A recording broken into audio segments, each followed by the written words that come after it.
Chapter 1. Stop letting feelings dictate your focus. Your feelings are not facts.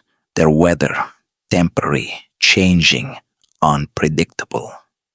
But your focus, that's the ground you stand on. Most people never understand this. They build their lives on emotion, on motivation, excitement, approval. And then they wonder why everything collapses the moment those feelings fade. But you're not most people. You're here because you want control. You're here because you want to stop being ruled by every wave that hits you. You're here because you're tired of being a slave to how you feel. This is where it begins. The first law of detachment. Stop letting feelings dictate your focus. Emotions are natural. They're human. They'll always appear. But they're not commands. They're signals, data points, feedback, noise from the body and the mind.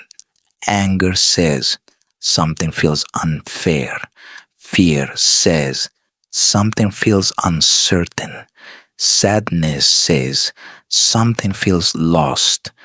But none of that tells you what to do. That's where discipline comes in. You don't ignore your emotions. You observe them. You don't suppress them. You separate them. You say, I feel this, but I don't follow this. That's control. That's power. The modern world teaches you the opposite. It tells you to follow your heart, to trust your feelings, to do what feels right. But what happens when what feels right destroys what's real? What happens when your feelings betray your mission? Because they will. Your feelings are wired for comfort, not greatness. They'll tell you to rest when you should train, to quit when you should push, to speak when you should stay silent, to chase validation when you should chase mastery. That's the trap. Comfort disguised as intuition. And that's why most people stay average. They obey emotion instead of mastering it. They confuse impulse for purpose. They think feelings are truth. They're not. They're noise. Here's the truth. Your feelings don't care about your future. They only care about now, about pleasure, about ease, about safety. But your discipline is the voice that cares about where you'll be 5 years from now. And those two voices, emotion and discipline, are always at war. The weak side says, I don't feel like it. The strong side says, do it anyway. Every time you choose discipline over emotion, you become sharper. You become calmer. You become dangerous. Because the world is full of emotional people. People who snap when they're angry, quit when they're tired, freeze when they're afraid. But not you. You move with control. That's what separates you. Think about a soldier in battle. He doesn't have the luxury of emotion. He can't freeze because he's afraid. He can't panic because things went wrong. He feels all of it, but he acts through it. That's the difference between a soldier and a civilian. That's the difference between a disciplined mind and an emotional one.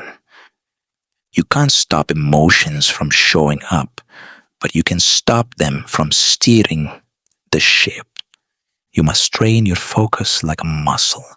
Every distraction, every emotional impulse is a weight you lift. The goal is not to suppress feeling, but to separate it from decision. When something upsets you, breathe. When something scares you, observe. When something hurts, learn. Say it out loud. I feel it, but I don't follow it. That's how you take control. That's how you break the cycle. Here's the reality. Most people live as emotional addicts. They're addicted to drama, attention, validation. They need to feel something to keep going. They can't sit in silence. They can't work without feedback. They can't endure boredom. But boredom is where mastery lives. Silence is where focus grows. Discomfort is where transformation happens. If you can stay calm when everything around you is chaos, you win. If you can stay focused when your emotions scream for escape, you rise. Because that's when the world bends in your favor. Not when you feel good, but when you stay good, no matter how you feel.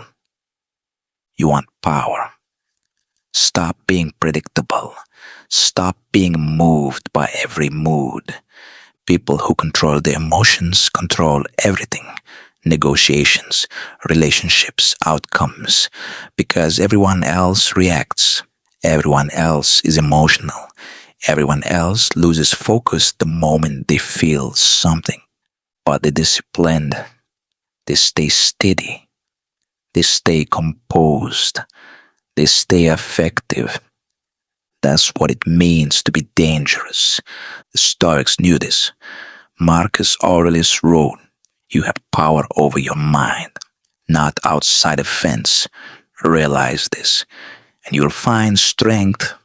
That's not poetry. That's instruction. It means stop expecting the world to change for your emotion. Change your emotions for the world. Every time you react, you give power away. Every time you stay centered, you take it back. Let's get practical. Here's how you train emotional control daily. Step 1. Awareness. When you feel something, name it. This is anger. This is fear. This is frustration.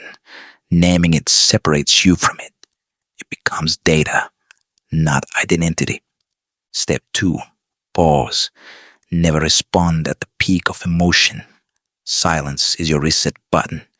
You don't need to reply, explain, or act. You need to breathe. Step 3. Refocus. Return to your goal. Ask, what matters most right now? The single question will save you from hundreds of emotional mistakes. This is how you rewire your default reactions. You replace emotion with evaluation. You replace reaction with response. You'll fail sometimes. You'll snap. You'll react. You'll overthink. But that's part of the training. The goal isn't perfection, it's progress. Every time you catch yourself, you strengthen awareness. Every pause is a rep. Every correction builds clarity. You're not learning to feel nothing. You're learning to feel differently. To interpret instead of absorb. To think instead of react. To act instead of explode. The world tests you every day. A rude comment, a failure, a disappointment. Every one of them is a chance to practice. You can be emotional or you can be effective. You can react or you can respond. You can live by how you feel or by what you've committed to. Choose discipline. Choose control. Choose calm. That's how you become dangerous. Not because you're unfeeling, but because your feelings no longer own you. You feel, but you don't follow. You hurt, but you don't hide. You notice, but you don't react. And when you master that, the world has nothing left it can use against you. You've learned to separate emotion from focus, to feel deeply, but act wisely.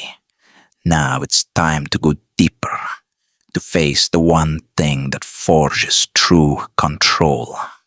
Because detachment isn't built in comfort, it's built in pain. Chapter 2. Pain is a test, not a curse. Pain isn't your enemy, it's your instructor. It's the fire that burns away weakness, exposing what's real underneath. Most people run from pain. They call it unfair. They call it bad luck. They call it a curse.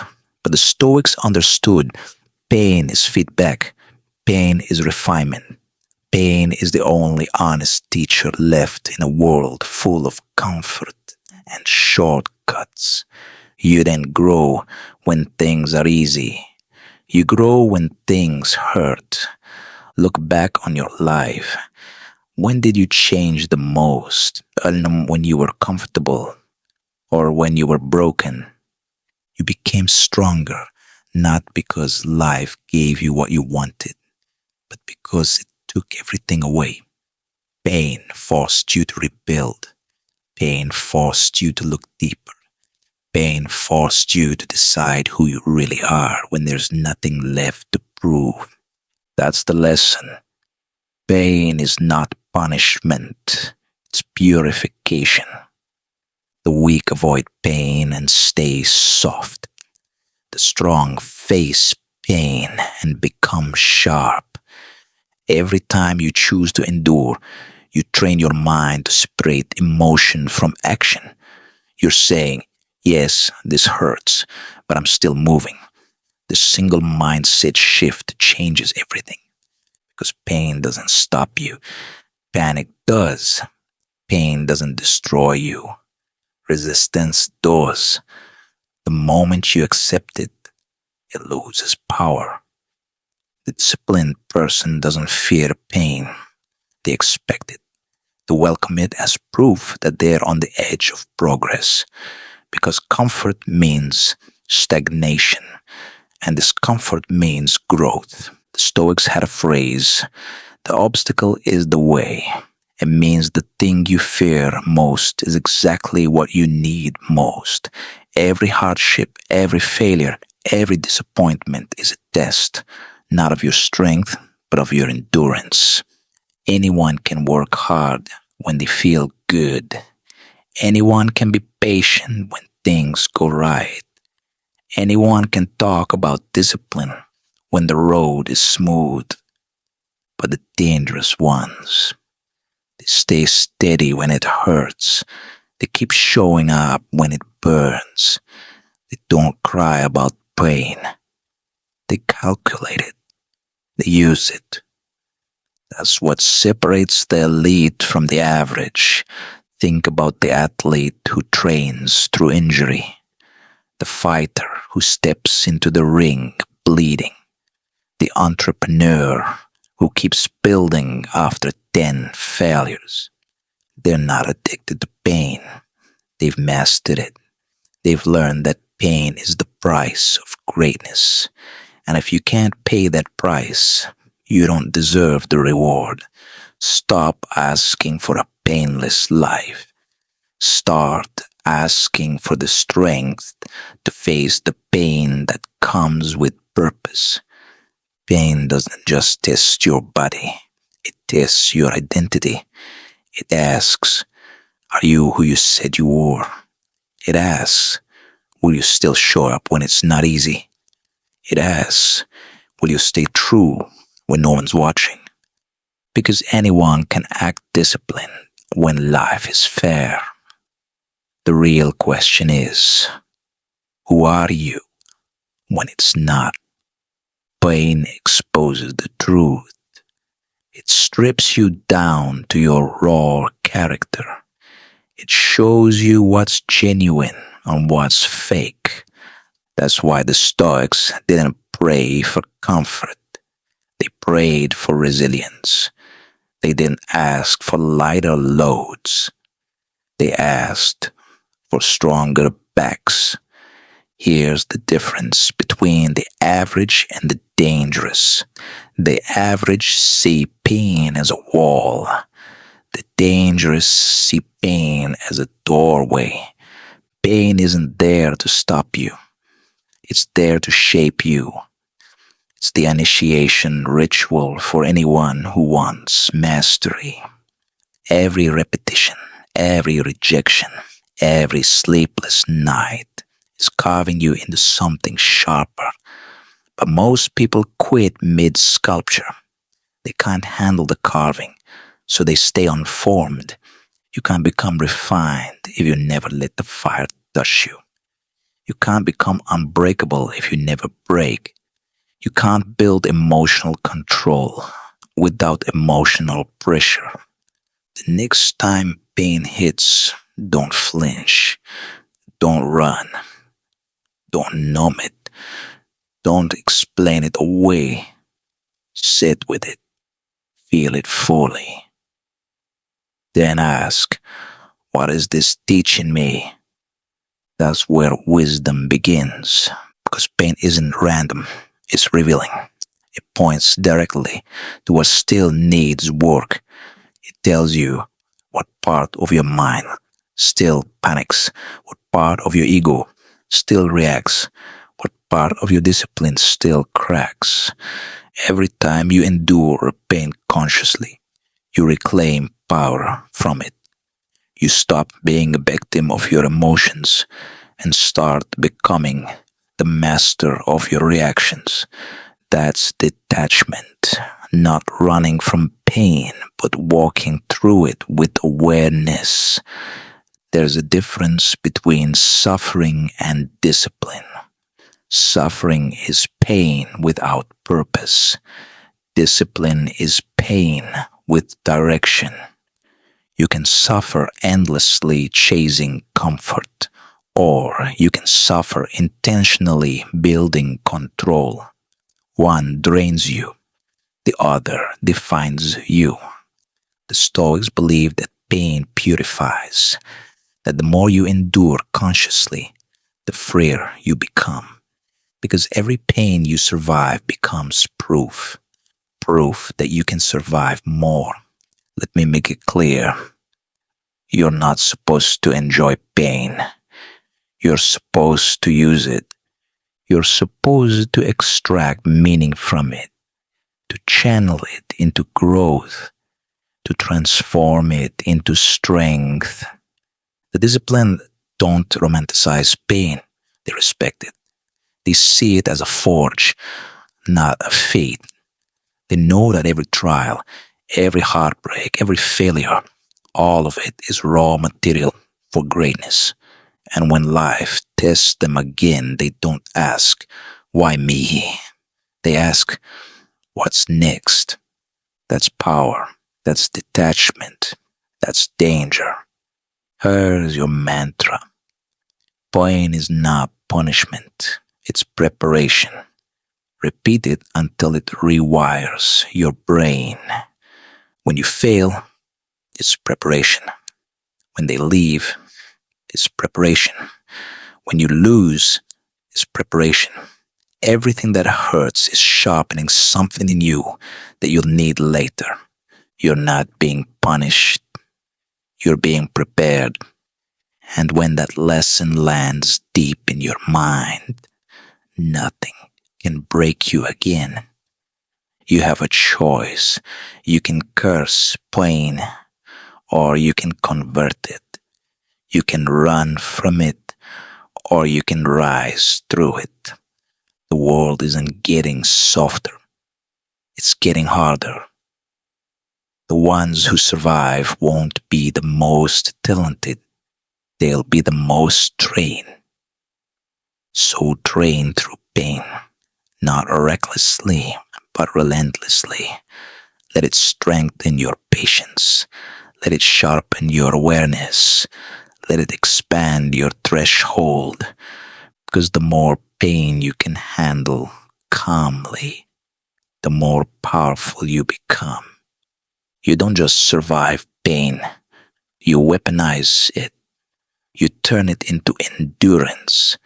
You turn it into focus. You turn it into discipline. That's how you become dangerous. Not because you didn't feel, but because you feel everything and still move forward. You've learned what pain really is, not a curse, but a test. You've learned that detachment isn't avoidance, it's power through awareness. Now it's time to go deeper into the next lesson, the one that separates effort from obsession. Because the next level of detachment comes when you stop chasing outcomes altogether. When you focus only on what you can control and let the rest burn away. Chapter 3: Detached from outcomes. The moment you stop needing results, you start producing them. The moment you stop chasing, things start moving toward you. That's the paradox of control. The tighter you grip, the less you hold. Most people spend their lives chasing outcomes, results, recognition, rewards. They don't work to improve, they work to arrive. But the disciplined, they understand something deeper. They know that real power lives in process, not outcome. This is the stoic truth. You control effort, not results.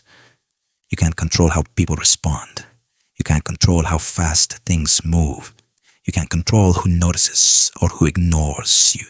All you can control is how you show up every single day. That's it. That's all. And that's enough. Because obsession with results is the fastest way to lose focus. You stop working in the moment and start living for a moment. And that's how you break your own discipline. The Stoics didn't hope for victory. They prepared for battle. They didn't pray for applause. They worked for alignment. They didn't need success to move. Movement was success. Marcus Aurelius wrote, "Never let the future disturb you.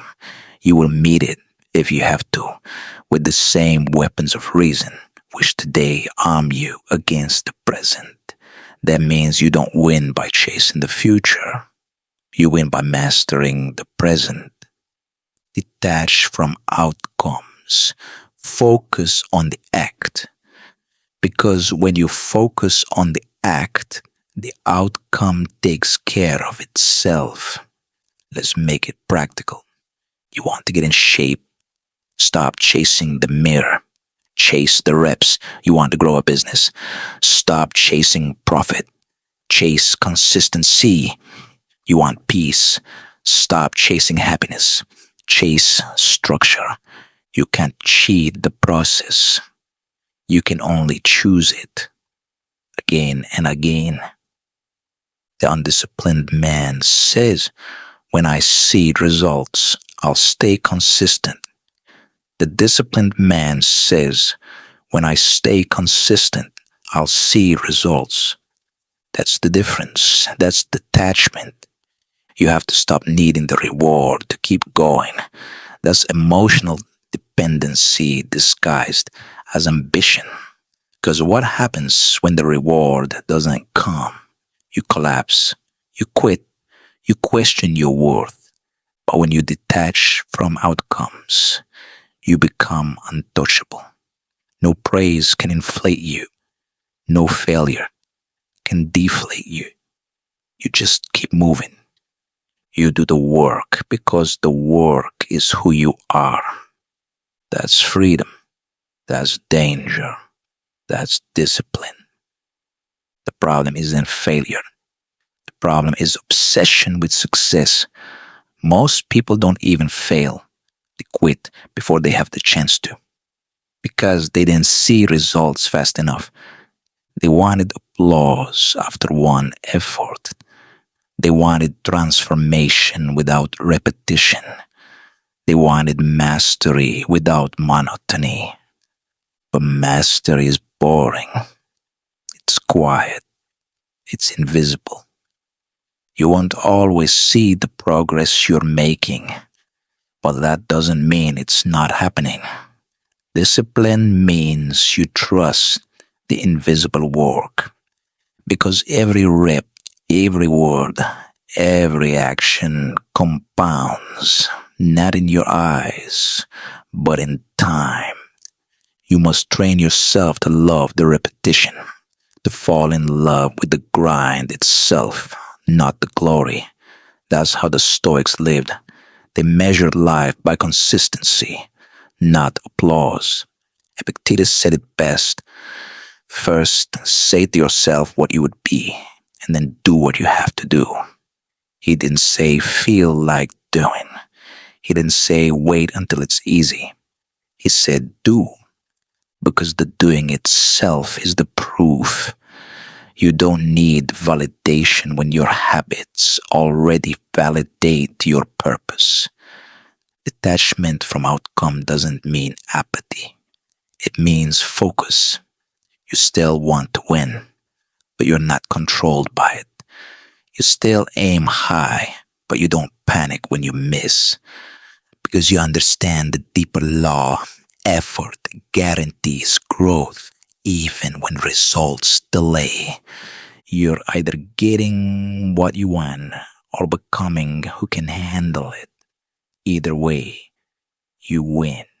When you chase results, you live in anxiety. When you chase effort, you live in peace. Anxiety is what if. Peace is what now. Ask yourself that question daily. What now? Not what if this fails? Not what if they don't notice? What now? What can I control? What can I improve? What can I do next? That's the Stoic mindset. That's detachment in motion. You have to stop making your self-worth conditional. You are not your results. You are your repetitions. Your effort defines your identity, not the applause that follows it. Because applause is temporary, effort is eternal. You can't live your life chasing validation from people who don't even know what it costs to be you. They don't see the early mornings. They don't see the failures. They don't see the silence. So stop chasing recognition and start building reputation. The kind built in silence and proven over time. The truth is, outcomes are never yours to own. You can influence them, but you can't guarantee them. Life will always have variables outside your control. The weather, the timing, the opinions of others. That's why control is never about domination. It's about discipline. Detach from what you can't control. Focus fiercely on what you can. And when the results come, accept them with gratitude, not obsession. Here is your mantra. I control effort. I release outcome. Say it until it sinks in. Because when you stop tying your identity to results, you unlock true focus. You work without fear. You move without doubt. You create without ego. That's when life flows. That's when you become dangerous. Because nothing external can disturb you. The world rewards people who work when there's no guarantee. Because those are the ones who don't stop. They move through uncertainty like it's air. They don't chase outcomes. They attract them. When you detach from outcome, you become centered. When you become centered, you gain clarity. And clarity is rare. Clarity is strength. Clarity is peace. That's the stoic way. Not to expect, but to endure. Not to demand, but to demonstrate. Not to chase, but to choose. You're not here to win instantly. You're here to become someone who wins consistently. That's the discipline of detachment. You have a choice. You can live chasing the next high, the next win, the next validation. Or you can live anchored in the process, the steady rhythm of effort and growth, detached from what you can't control, double down on what you can. When you stop needing outcomes, you stop losing control. And when you stop losing control, you start mastering yourself. That's the difference between obsession and purpose, between weakness and strength, between the emotional and the dangerous. You've learned how to let go of results. You've learned to trust the process more than the praise. Now it's time to face the next battlefield, other people. Because even when you detach from outcomes, there's one chain left, the need to be understood. And breaking that chain will free your mind completely. Chapter 4. People don't owe you understanding. You will be misunderstood. You will be doubted. You will be ignored. And that's fine. Because people don't owe you understanding. They don't owe you validation. They don't owe you applause. The only person who needs to understand your path is you. That's what it means to walk with discipline. That's what it means to live detached. Here's a truth that will set you free. Most people cannot see past their own perspective. They interpret everything you do through the lens of their comfort, their limits, their fears. They don't see your vision. They don't feel your calling. They don't carry your mission. So stop expecting them to. Every minute you spend trying to convince others is a minute stolen from your focus. You think you're explaining your purpose, but you're actually defending your existence. And that's a losing game. You don't need to explain why you train. You don't need to justify why you disappear. You don't need to prove your discipline to people who've never built anything themselves. You don't owe them your peace. You don't owe them your energy. You owe yourself your evolution. When Marcus Aurelius wrote, "Waste no more time arguing what a good man should be one." He wasn't being poetic. He was being practical. Stop talking. Start doing. Because every time you try to make people understand you, you give them control over your focus. You hand over your power. And then you wonder why you feel drained. The most disciplined people in the world are misunderstood constantly. Because greatness looks like madness to people who settle for mediocrity. When you choose growth, people call you distant. When you choose focus, people call you obsessed. When you choose discipline, people call you cold. But what they call you doesn't matter because they don't see what you see. You're not supposed to be understood by everyone. You're not supposed to be accepted by everyone. If everyone gets you, you're probably not growing. You're blending in. The Stoics lived by a simple law. Approval is a chain. It binds your movement to someone else's opinion. You cannot build freely when your confidence depends on how others feel about your progress. You can't chase mastery while chasing permission. Stop waiting for people to get it. They won't. They're not meant to. And that's okay. Think about it. When you're building discipline, what are you really doing? You're training yourself to move without applause. You're teaching your mind to operate without validation. You're preparing yourself to win without recognition. That's power. That's detachment in its purest form. Because if your drive dies when you doubt it, it was never discipline. It was ego disguised as ambition. The strongest people are misunderstood for years, then celebrated overnight. People mock what they don't understand. They resist what they can't replicate. The artist who creates in silence, the fighter who trains alone, the builder who sacrifices comfort for consistency.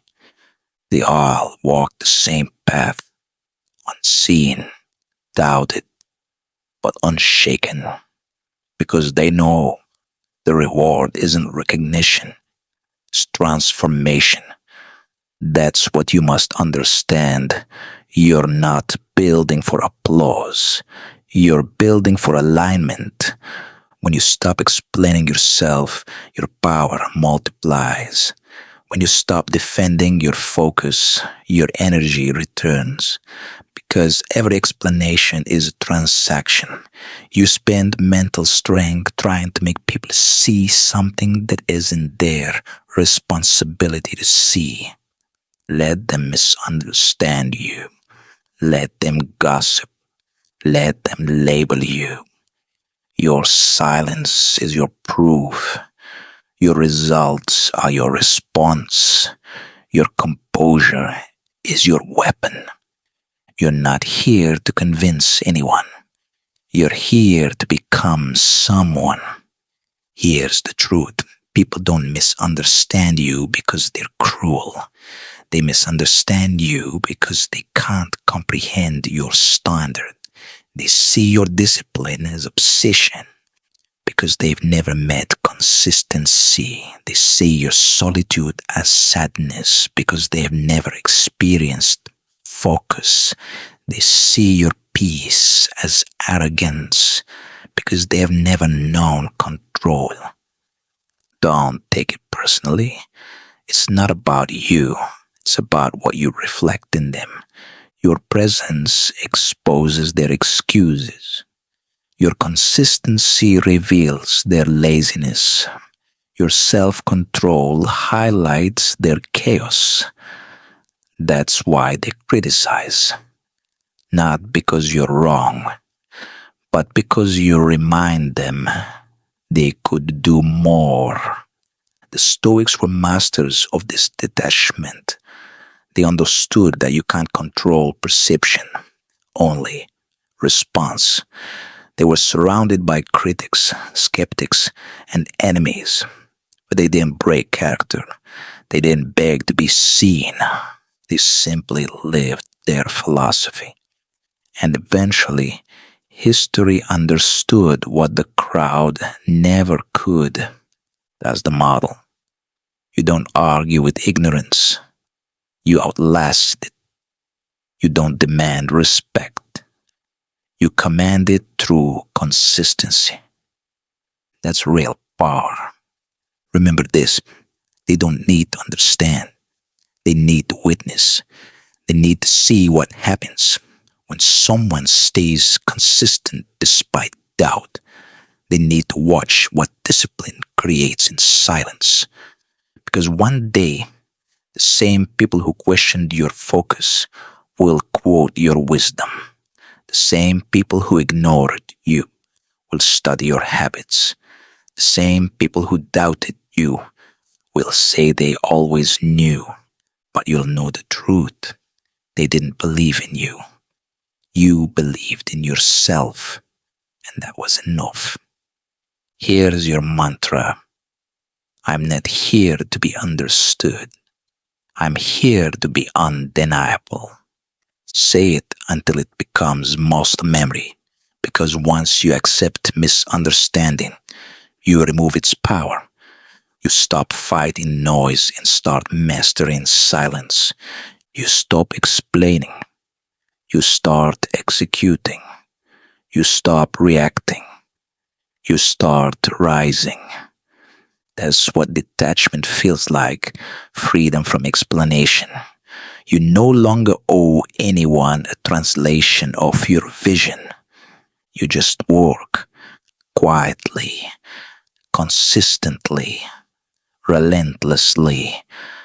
And when they finally notice, it's too late. You've already become what they couldn't define. So stop seeking understanding. Start seeking alignment. Stop asking people to believe in you.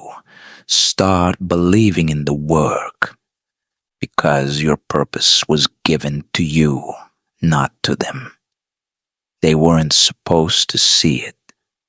They weren't supposed to understand it, but you were supposed to build it anyway.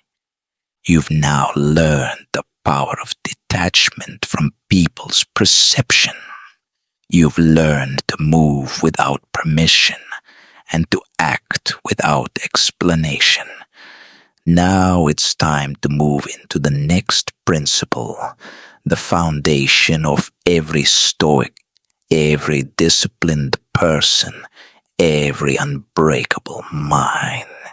It's the art of narrowing your attention to what truly matters, because your focus is your fortress, and everything that can't be controlled must be ignored. Chapter 5. Control what you can, ignore the rest. Control is not about power over the world. It's about power over yourself. The Stoics knew this. Everything outside your mind is unstable, unpredictable, and temporary.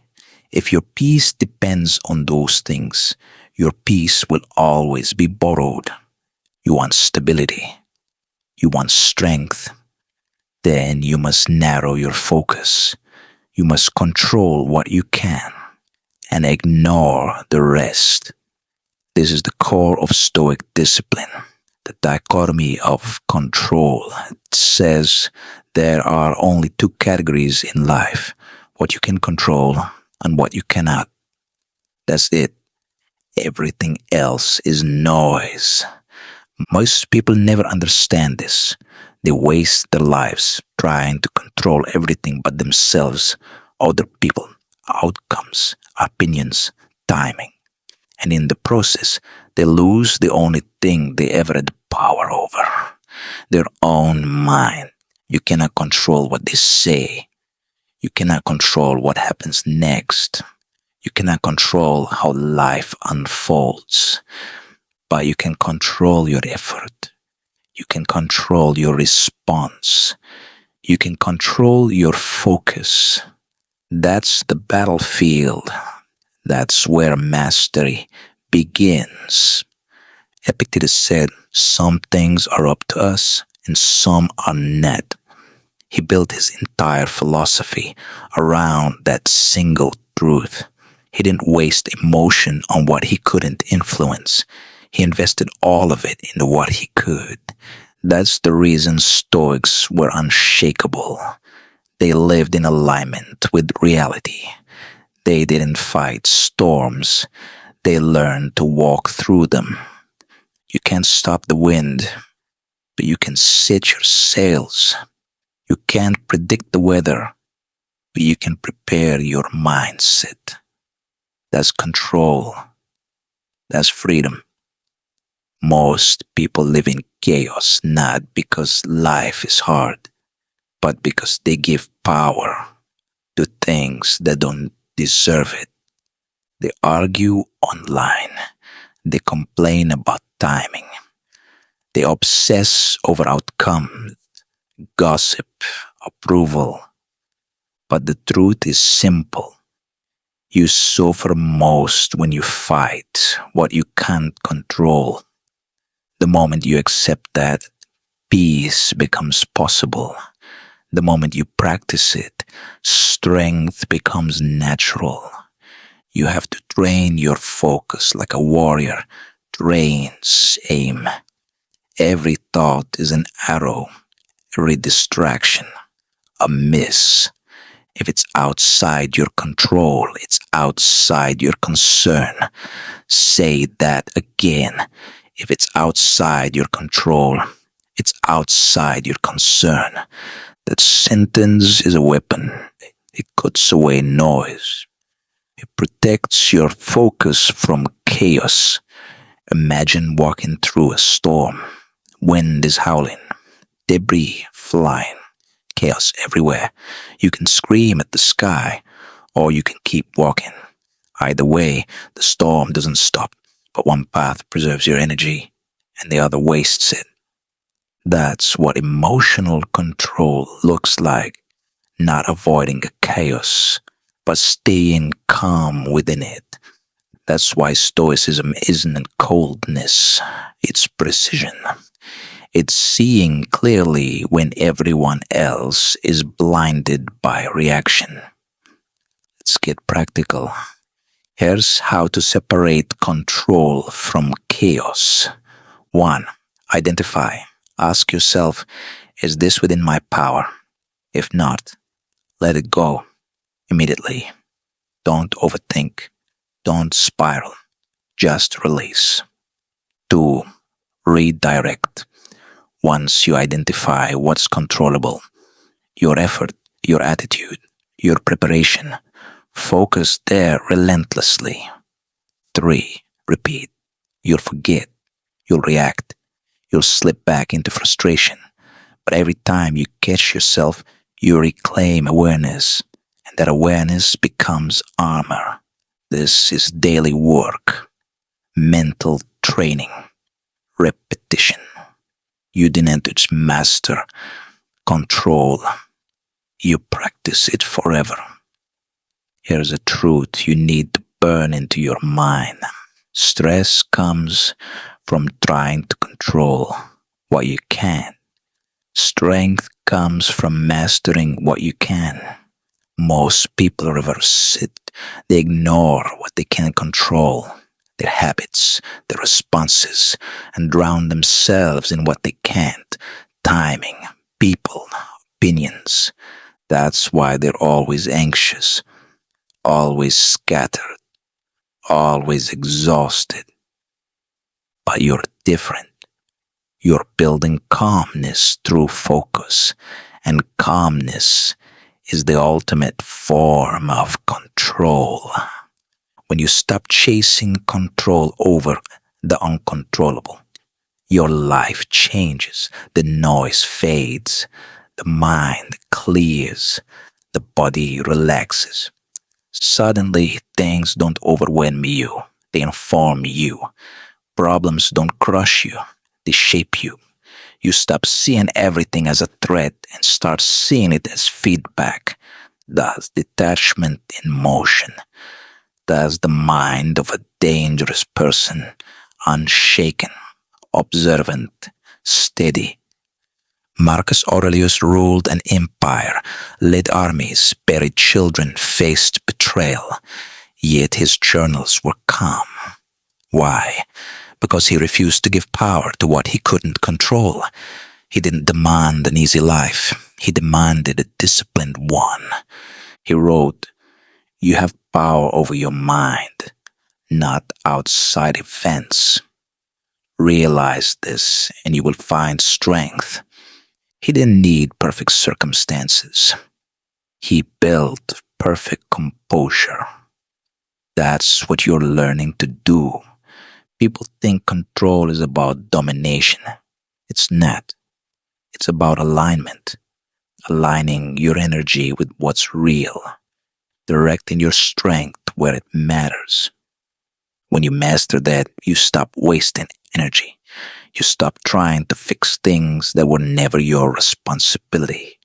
You start living in balance, disciplined, deliberate, detached. You act with intention. You respond with reason. You rest with peace. That's power. That's control. Here is your mantra. I focus on what I can control. I release what I can't. Repeat it until it becomes instinct. When something goes wrong, repeat it. When people disappoint you, repeat it. When the future feels uncertain, repeat it. You don't need everything to go your way. You just need to stay your way, no matter what happens. That's what separates chaos from calm. That's what separates noise from mastery.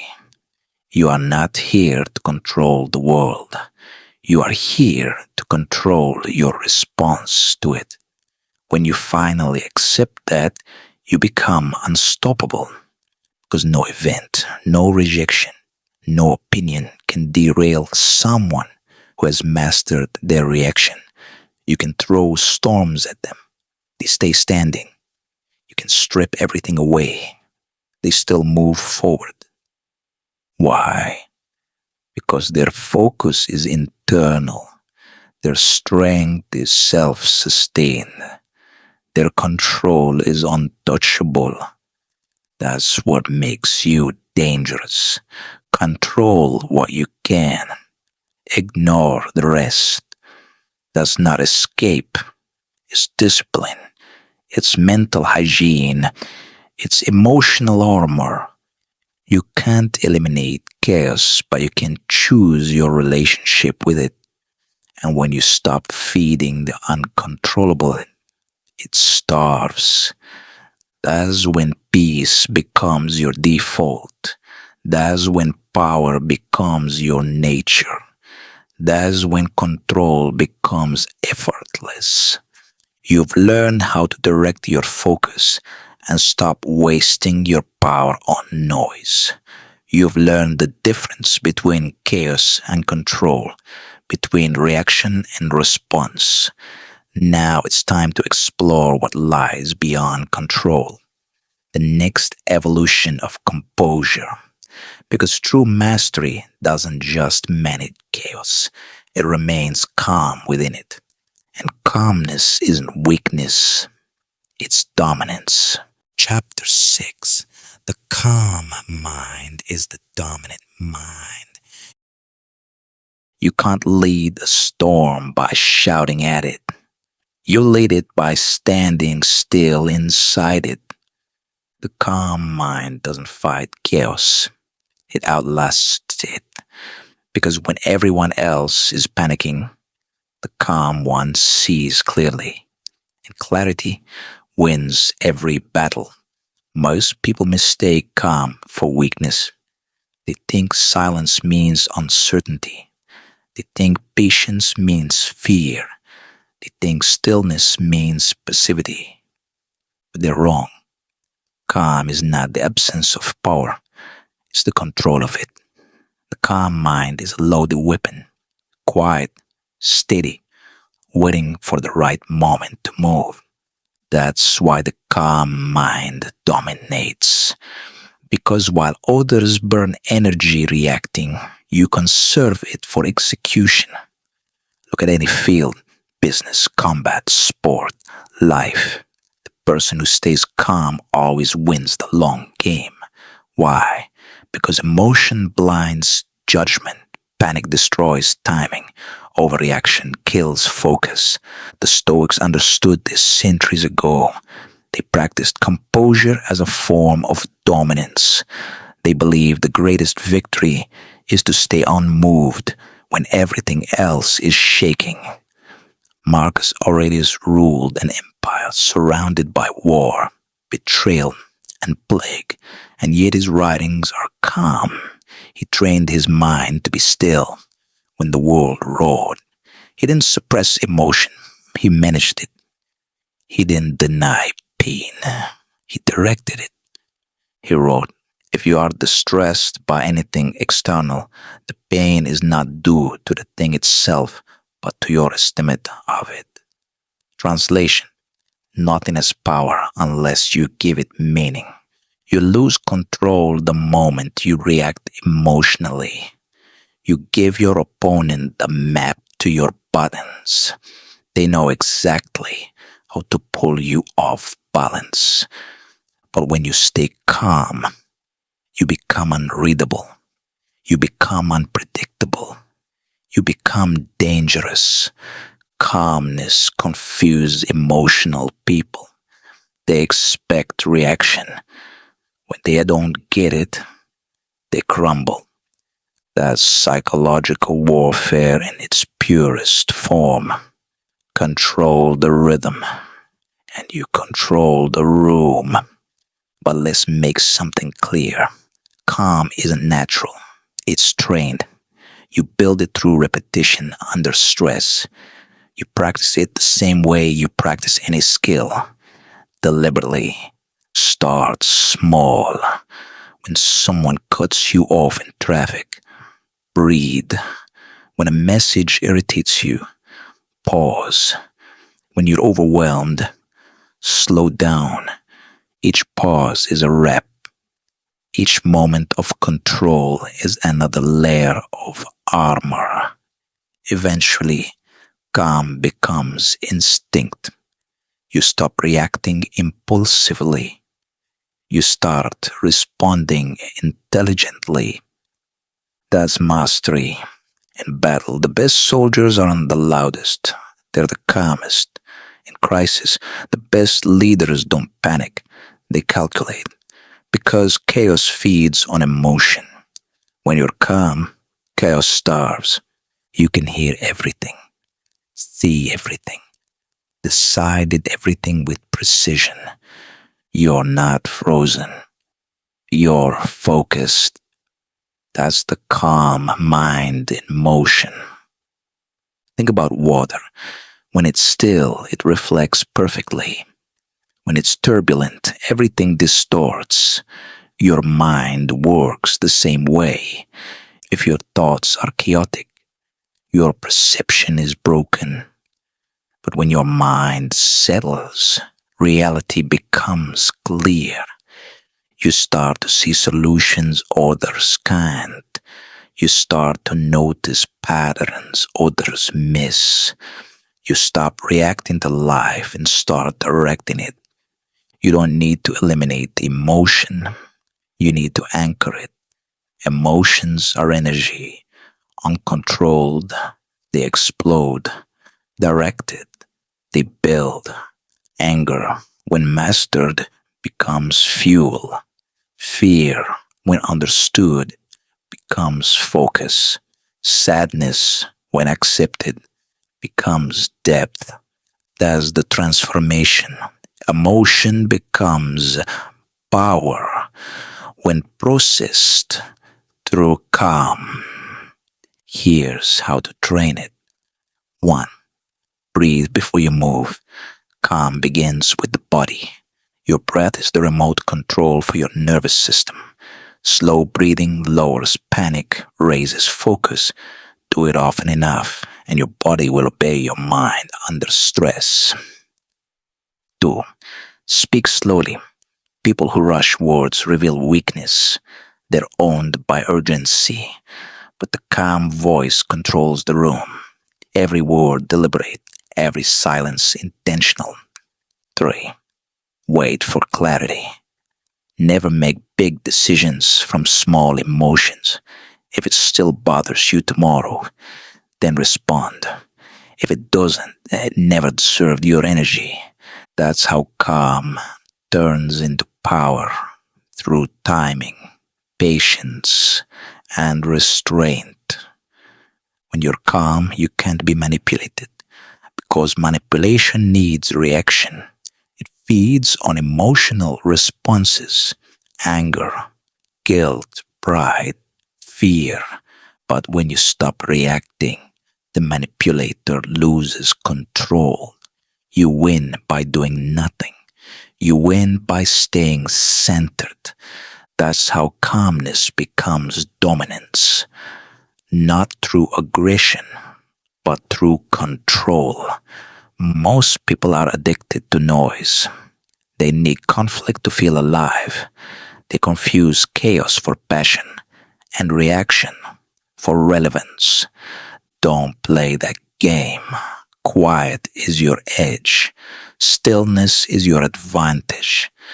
The calm person sees the battlefield from above while everyone else is swinging blindly in the dark.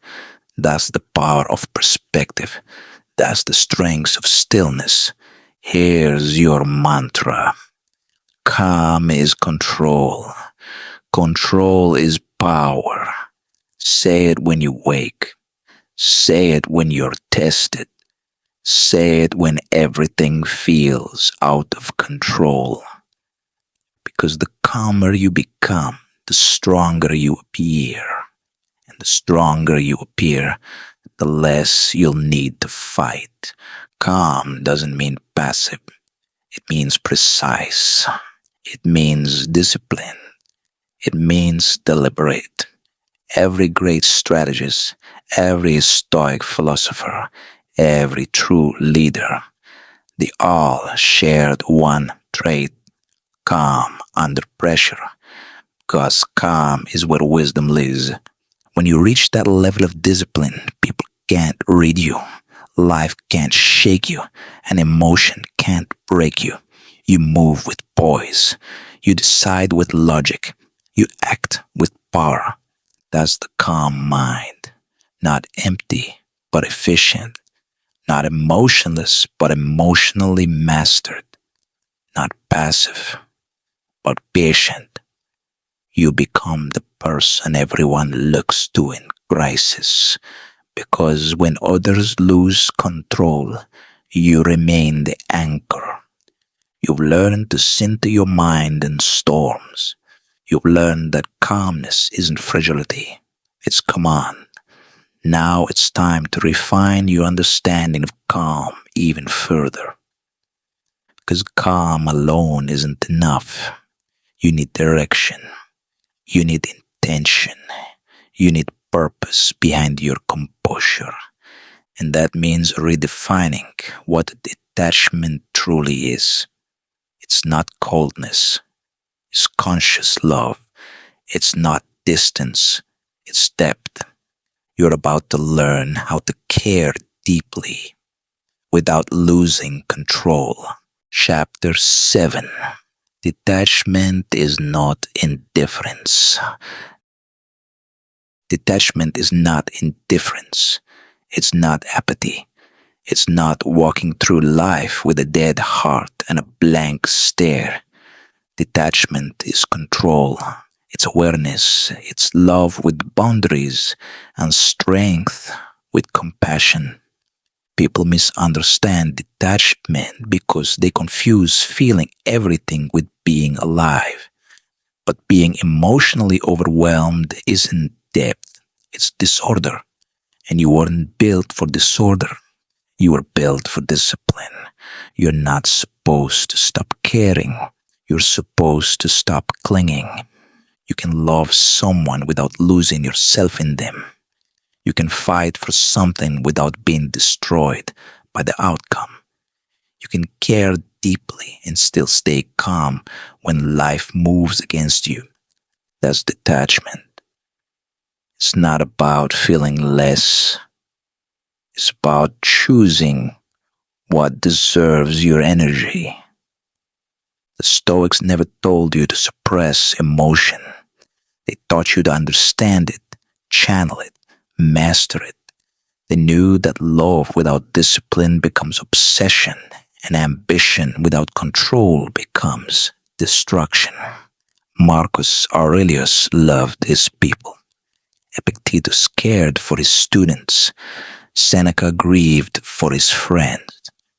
But none of them let emotion dictate their reason. They felt, but they never folded. That's the balance you must build. You've been told that to be passionate is to be chaotic, that to care is to lose control. But that's the lie of the weak. You can be passionate and precise. You can be caring and composed. You can be intense and intentional all at once. That's real strength. When your heart burns, but your hand stays steady. When you care deeply, but never desperately. When your love is guided by logic, not hijacked by emotion. The modern world celebrates emotional overexposure. Everything is loud, public, dramatic. Everyone wants to feel seen instead of becoming steady. But strength doesn't scream. It stands still. Detachment isn't a retreat. It's refinement. It's removing the noise so you can see clearly what truly matters. When you detach from constant reaction, you start to notice what's real. You see who deserves your time. You recognize what actually moves you forward. You start loving with clarity, not chaos. Here's the truth. You can't love anyone properly if you can't control yourself. You can't lead anyone if you're led by emotion. You can't protect what matters if you're constantly falling apart. The world doesn't need more emotion. It needs more direction. Detachment gives you that direction. It teaches you how to protect your peace without losing your heart. You care, but you don't collapse. You give, but you don't drain. You help, but you don't rescue people from themselves. That's maturity. That's discipline. That's detachment. You've seen people destroy themselves in the name of love. You've seen people give everything to others and leave nothing for themselves. You've seen people chase validation until their identity disappears. That's not love. That's attachment. Attachment says, I need you to be okay. Detachment says, I want you to be okay, but my peace doesn't depend on it. One enslaves you, the other frees you. Here's the principle. Detachment is not the absence of emotion. It's the mastery of it. When you're detached, you can love more purely because your love isn't polluted by fear, control, or desperation. You can lead more clearly because your vision isn't blurred by ego. You can live more fully because you're not constantly reacting to every shift in the wind. That's the stoic ideal, to be emotionally alive but mentally unshaken. The Stoics didn't avoid love. They practiced love through presence. They gave completely in the moment, knowing nothing lasts forever. They loved deeply, but never clung tightly. That's the paradox of peace. The less you cling, the more you can hold. Because love suffocates under control. It thrives in freedom. Detachment lets you give freely, not out of fear of losing, but out of fullness from within. Here's how to practice it daily. 1. Observe your emotions. Before reacting, pause and name what you feel. Say, this is anger, this is fear, this is attachment. Labeling emotion gives you distance from it. That distance is detachment in action. 2. Set boundaries. You can't save everyone. You can't solve everything. Your energy is sacred. Protect it with silence, space, and self-respect. 3. Let go gracefully. Everything ends. Seasons shift. People change. Don't resist it. Appreciate it. And then move on with peace. That's how you detach without becoming cold. You stay warm, but wise. Detachment also applies to goals. You can give everything to your dream, but you can't become your dream. If your identity depends on achievement, failure will destroy you. But if your identity depends on discipline, nothing can touch you. You do the work, but you don't worship the results. You love the process, but you don't fear the pause. You care deeply, but you don't collapse when things change. That's real control. That's what separates the calm from the chaotic. Detachment is not rejection of life, it's deeper connection to it. Because when you're detached, you finally see things as they are. You stop projecting what you want onto reality and start accepting what's true. That's clarity. That's peace. That's freedom. The Stoics believed that freedom wasn't about doing whatever you want. It was about not being owned by what you want. That's the essence of detachment, ownership of self. You can still feel joy, love, gratitude, all of it. But you feel it from strength, not weakness. You feel it without being enslaved by it. Here's your mantra. I care deeply. I cling to nothing. Say it when you love. Say it when you lose. Say it when you walk away. Because when you stop clinging, you stop fearing.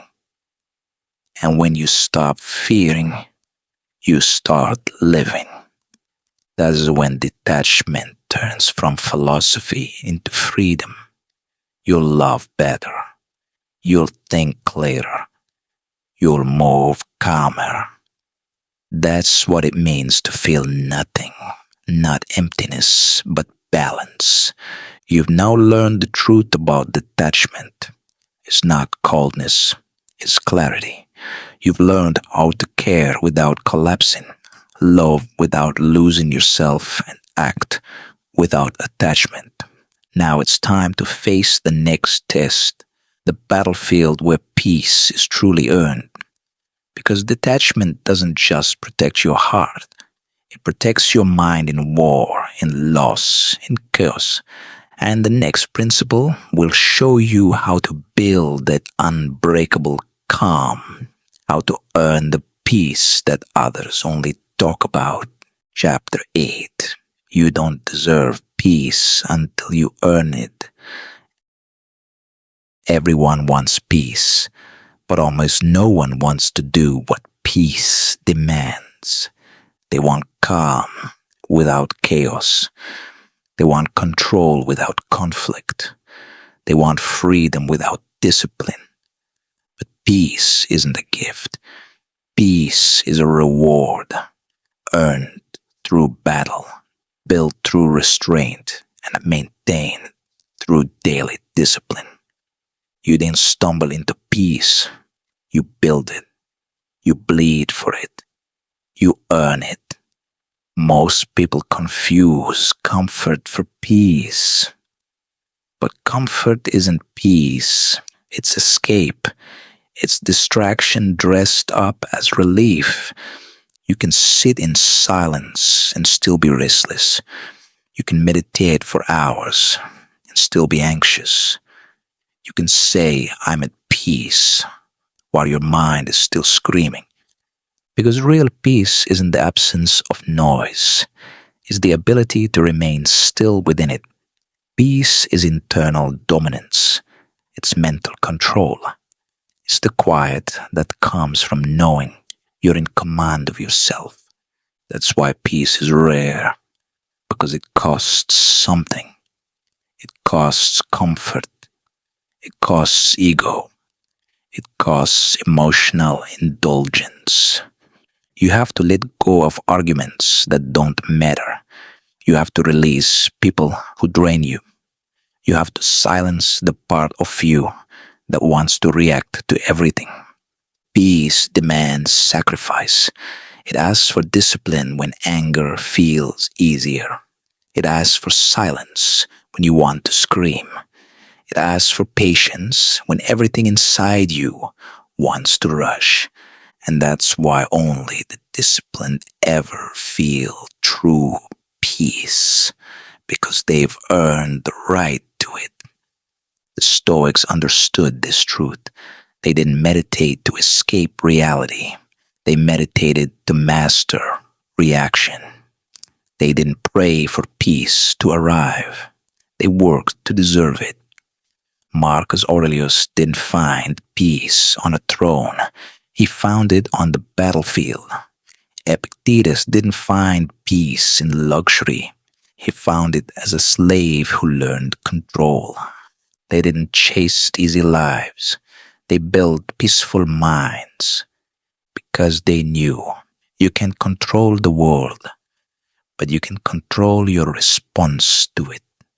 And if you can control your response, no world can break you.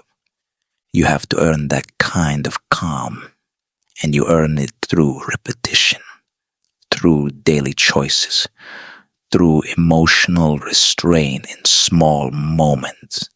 Every time you resist the urge to react, you're building peace. Every time you choose focus over frustration, you're earning calm. Every time you walk away instead of arguing, you're strengthening control. Peace is built rep by rep, like muscle. It grows through pressure, through practice, through patience. You want to know why your mind is chaotic, because you've trained it to be. Every scroll, every argument, every impulse reaction. You've been teaching your mind to chase noise. And now you wonder why silence feels heavy. You don't need more peace. You need more discipline. Peace is not found. It's forged in resistance, in repetition, in restraint. The more you train your mind to stay composed when things go wrong, the stronger your peace becomes. Because peace isn't a place you reach, it's a person you become. That person doesn't need quiet rooms to feel still. That person doesn't need perfect days to feel calm. That person doesn't need validation to feel worthy. They carry peace like a weapon. Everywhere, always. The truth is, peace is war, internal war. It's the daily fight between impulse and intention, between reaction and response, between chaos and clarity, and that war never ends. You just get better at fighting it. You get sharper, calmer, clearer. Eventually, the noise still comes, but it doesn't own you anymore. That's earned peace. That's internal power. Here's how you start building it. 1. Master your mornings.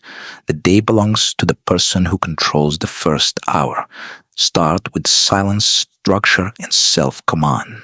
If you let chaos set the tone, you'll chase peace all day and never find it. 2. Choose your battles. Not every insult deserves attention. Not every argument deserves energy. Peace is expensive. Spend it wisely. 3. Build emotional recovery speed. You will fall. You will react. You will get angry. But train yourself to return to center faster each time. That's growth. That's earning peace in real time. Most people want peace without paying its price. They want calm without chaos, patience without waiting, wisdom without mistakes. But life doesn't work that way. Peace comes after the test, not before it. You have to earn it through struggle, through failure, through endurance. If you avoid everything that disturbs you, you'll never develop stability. If you run from everything that hurts, You'll never build strength. You don't earn peace by escaping life. You earn it by mastering it. Peace doesn't come from controlling your environment. It comes from controlling your emotions in any environment. It's not about where you are. It's about who you are when you get there. If peace depended on your surroundings, it would vanish the moment life changed. But when peace is internal, nothing can steal it. Not people, not failure, not time. That's the kind of peace you wanted. Unshakable, earned, indestructible. Here's your mantra. I don't seek peace. I earn it. Say it when things go wrong. Say it when people test you. Say it when you feel overwhelmed. Peace is not supposed to be easy. It's supposed to be built. And the building process is uncomfortable. It's heavy. It's lonely. But when it's done, you become immovable. Because peace earned through discipline cannot be stolen by distraction. One day you'll wake up and realize nothing external controls how you feel. No insult shakes you. No failure defines you. No chaos distracts you. That's peace, not the fragile calm of inaction, but the unbreakable stillness of strength. You'll walk into rooms and shift energy without saying a word. Not because you're trying, but because you've built what others are still searching for. You didn't wait for peace. You created it. You earned it. You've now learned the truth about inner peace, that it's not a destination but a discipline. You've learned that calm isn't inherited, it's practiced. That peace is earned one silent decision at a time. Now it's time to step into the final layer of stoic control, the power that separates those who live emotionally from those who live intentionally. Because once you learn how to withdraw your attention, you learn how to control your entire world. Chapter 9. Master the art of emotional withdrawal. Not everything deserves your energy. Not every fight deserves your fire. Not every feeling deserves a reaction. The undisciplined chase every emotion. The disciplined choose. That's emotional withdrawal. The ability to step back, to protect your focus, to control your energy like it's gold. Because it is. When you react to everything, you drain your strength. You become scattered, impulsive, weak. You're no longer living. You're being moved. You can't master your life until you master where your attention goes.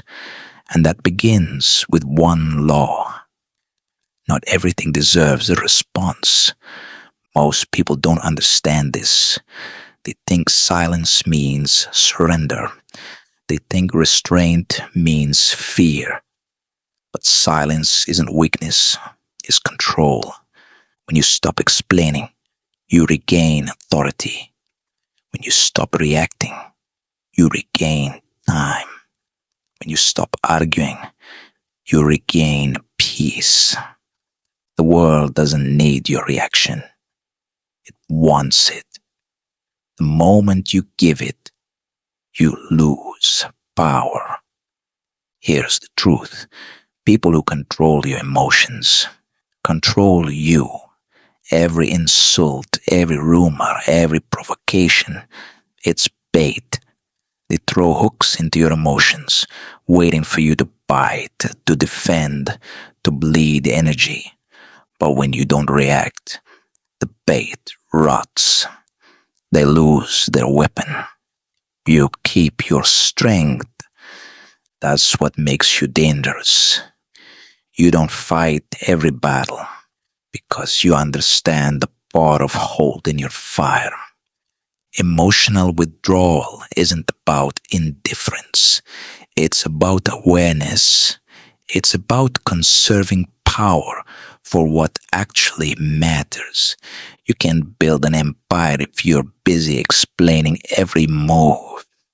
You can't train your mind if you're constantly defending your peace. You can't grow if you waste your strength proving you're right. You have to learn the art of selective engagement, choosing where to give your focus and letting everything else burn without your attention. Here's what emotional withdrawal really means. It's knowing when to walk away from noise. It's knowing when to close your mouth even when you're right. It's knowing that silence is sometimes the loudest statement you can make. Because power isn't loud. Power is reserved. Power is precise. The calm person who doesn't explain, doesn't argue, doesn't chase. That's who the world can't figure out. And what the world can't figure out, it can't control. The Stoics practiced this constantly. They didn't fight for attention. They didn't crave recognition. They focused on the only thing within their control, their response. Seneca said, "What progress have I made? I am beginning to be my own friend." That's the essence of emotional withdrawal, friendship with your own mind. You stop living to be understood and start living to be steady. Here's the principle. Every reaction costs energy. Ask yourself, is it worth the cost? Is proving your point worth your peace? Is arguing with ignorance worth your clarity? Is fighting for validation worth your focus? Most of the time, the answer is no. So withdraw, walk away, not in weakness, but in wisdom. You don't owe people your reaction. You don't owe them your access. You don't owe them your explanation. When you stop feeding chaos, it starves. When you stop arguing, the noise dies. When you stop chasing, what's real stays. That's how you protect your energy. Through absence, not aggression. Here's how to practice it. Step 1. Observe the impulse. When you feel triggered, don't move. Just watch. Awareness interrupts the emotional loop. The more you observe, the less you absorb. Step 2. Control your tone.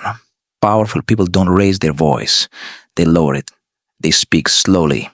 They respond later, not sooner. Every word becomes deliberate, heavy, controlled. Step 3. Redirect emotion. Energy must go somewhere. So take the fire of anger, the ache of pain, the sting of rejection, and pour it into your craft, your body, your purpose. That's how you transmute chaos into growth. That's how you weaponize restraint. You'll notice something powerful when you begin to withdraw. People will get uncomfortable. They'll say you've changed. They'll call you distant, cold, arrogant. But that's because your peace threatens their noise. They can't feed off your reaction anymore. They can't read you anymore. They can't reach you anymore. You've become unpredictable. And it's what makes you untouchable. Withdrawal doesn't mean you stop caring. It means you stop carrying everything that isn't yours. You don't carry their opinions. You don't carry their emotions. You don't carry their chaos. You let people deal with their own storms while you protect the stillness you've built. That's leadership. That's self-mastery. That's emotional sovereignty. You don't need to respond to every comment. You don't need to fix every misunderstanding. You don't need to explain your silence. Silence is the explanation, and results are the proof. Because when you stay focused, time does the talking for you. People eventually see what your discipline was building all along. Let them talk now. They'll understand later. And if they don't, you'll still have peace. That's emotional freedom. Here's your mantra. I withdraw. I observe. I decide. Repeat it every time you feel pulled into chaos. Because observation creates distance. Distance creates clarity. Clarity creates strength. And strength allows you to move only when it's worth it. You're not running away. You're rising above. You're not avoiding conflict. You're choosing your battlefield. You're not emotionless. You're emotionally engineered. That's the discipline of withdrawal, calculated stillness. You'll know you've mastered this when people can't figure out how to shake you anymore. They'll try through gossip, through disrespect, through disappointment, but your reaction will be stillness. You won't retaliate. You won't explain. You won't chase. You'll just keep building. That's when you'll feel it. The quiet power of emotional control. The more you withdraw from noise, the more space you create for growth. And in that space, you'll find the kind of peace that no one can touch. You've learned now how to pull your energy back from the meaningless, how to guard your emotions like a fortress, how to live deliberate and unbothered. But this journey isn't about stillness alone. It's about staying sharp inside that stillness, because peace without preparation turns to weakness, and calm without readiness turns to complacency. The final step is balance. To be still but dangerous, quiet but alert, at peace but ready for war. Chapter 10. Stay dangerous. Stay prepared. You worked for peace. You earned calm. But now comes the hardest part, keeping it. Because peace without readiness becomes weakness. Calm without awareness becomes complacency. Stillness without strength becomes stagnation. That's why you must stay dangerous, not violent, not reckless. Dangerous, as in prepared, alert, capable, disciplined. You become dangerous when you control your emotions. You become unstoppable when you master your reactions. You become untouchable when you're calm, but ready for war. Here's the truth. The world doesn't reward the peaceful. It tests them. It doesn't respect stillness unless it senses strength behind it. And that strength is built through preparation. The disciplined man is calm because he's ready. The stoic isn't soft, he's stable. His peace isn't fragile, it's earned through endurance. You don't rise by seeking comfort. You rise by becoming capable in every storm. You stay peaceful because you're powerful enough to be. Marcus Aurelius led armies, faced betrayals, and ruled through chaos, yet he wrote about calmness, patience, mercy. Why? Because his peace was backed by power. His stillness was forged through discipline. He didn't pray for safety, he prepared for impact. That's what dangerous really means. You've built yourself into someone who can't be shaken, can't be broken, can't be surprised. Preparation is the purest form of self respect. When you're prepared, you don't panic. When you're prepared, you don't chase. When you're prepared, you move through chaos like it's a routine. Most people call it confidence, but it's not confidence. It's certainty built through consistency. You don't need motivation when you've trained discipline. You don't need luck when you've prepared relentlessly. You don't need to talk when your habits speak louder. That's what dangerous looks like. Still, steady, focused, untouchable. You must train for every version of tomorrow. The storm, the silence, the betrayal, the blessing, all of it. Because life doesn't warn you before it shifts. One day you'll wake up and the plan will fall apart. The people you trusted will vanish. The system you relied on will fail. And that's when your preparation speaks. That's when your habits take over. That's when your discipline carries you through. The dangerous don't crumble when life shifts. They adjust and keep moving. You see, the calm man isn't calm because life is easy. He's calm because he's prepared for it to get harder. He expects the storm. He trains in the rain. He builds his mind while others sleep through comfort. That's what makes him powerful. Not reaction, but readiness. Here's how to stay dangerous in a soft world. 1. Train when it's inconvenient. Do the reps when you don't feel like it. Show up when no one's watching, because preparation done in silence turns into dominance in public. 2. Stay curious. Read, study, question. Expand your mind as hard as you train your body. Knowledge is a weapon. Wisdom is armor. 3. Keep your edge. Don't let comfort dull you. The moment you stop sharpening yourself, the world starts cutting you down. So stay a student, always learning, always refining, always ready. You're not meant to be constantly relaxed.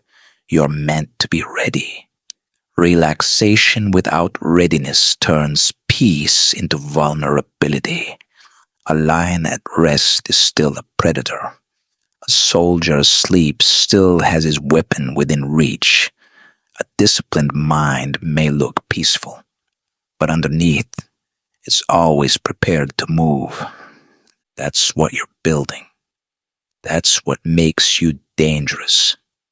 In this life, soft minds get devoured. Emotional people get played. Complacent people get replaced. But the prepared, they adapt, they endure, they thrive. You can lose the plan, but never lose the discipline. Because if you have the discipline, you rebuild everything again and again. That's the secret. That's the reason the calm survived the chaos. They never stop preparing. When you're dangerous, you don't need to prove it. It's felt, it's silent, it's obvious. You walk into a room differently. You don't need to speak. Your energy communicates confidence, not arrogance, awareness. You don't threaten. You're ready. You don't react. You anticipate. You don't seek power. You embody it. The Stoics called this euthymia, inner equilibrium, the state where nothing outside can disturb what's inside.